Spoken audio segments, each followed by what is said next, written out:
we need Greenland from a national security situation.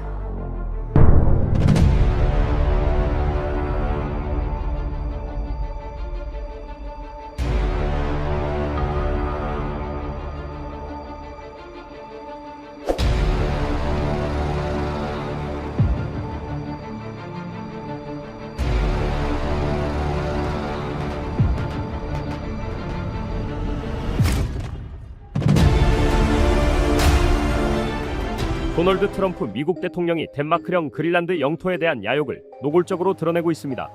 백악관은 6일 성명에서 그린란드 인수는 미국 국가 안보의 최우선 과제라고 밝혔는데요.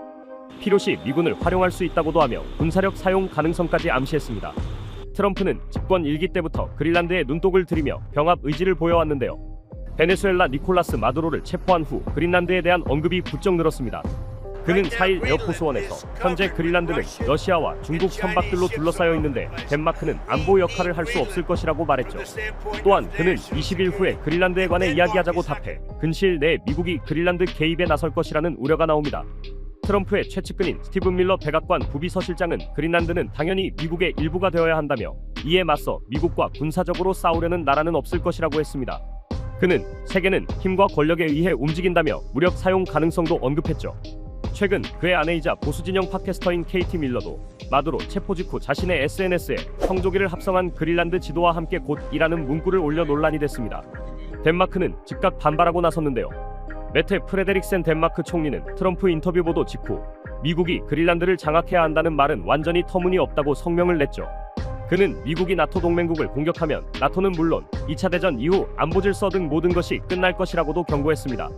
유럽 국가들도 공동 성명을 내고 그린란드와 덴마크의 연대를 표명했는데요. 영국, 프랑스 등 7개국은 성명에서 덴마크와 그린란드 관련 사안을 결정하는 주체는 오직 그들뿐이라고 밝혔죠. 그린란드는 북아메리카 대륙 북동쪽 전략 요충지에 있는데요. 중국과 러시아발 미사일에 대비해 미국의 본토를 방어할 시스템을 설치하기에 최적의 위치입니다. 이미 1950년대 그린란드에는 미국의 툴레 공군 기지가 건설됐고 지난해 벤스 부통령이 이곳을 방문했죠. 또한 그린란드는 풍부한 원유와 가스, 히토류와 같은 자원을 갖추었습니다. 미국이 이곳을 차지하면 히토류의 대중국 의존도를 낮출 수 있죠. 또한 빙하가 녹으며 그린란드 주변 해역 북극 항로의 잠재적 가치가 더욱 커졌습니다.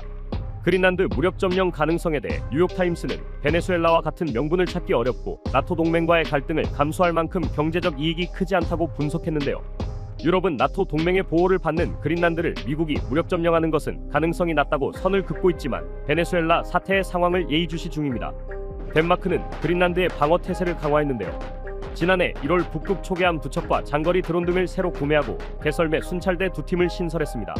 지난해 10월에는 약 6조 원의 국방 예산을 추가 편성해 북극 함정과 해상 순찰기, 조기경보 레이더를 도입했죠. 그러나 트럼프는 덴마크를 향해 그린란드 안보를 강화하기 위해 개설매를 한 대 더 추가했다며 조롱했습니다. 지난달에는 루이지애나 주지사 제프 랜드리를 그린란드 특사로 임명했는데요. 그는 그린란드를 미국의 일부로 만들기 위해 봉사할 수 있어 영광이라고 하며 다시 한번 덴마크를 자극했습니다. 마코 루비오 미 국무장관은 트럼프 행정부의 목표는 그린란드 매입이라며 군사적 옵션 검토서를 일축했다고 전해지는데요.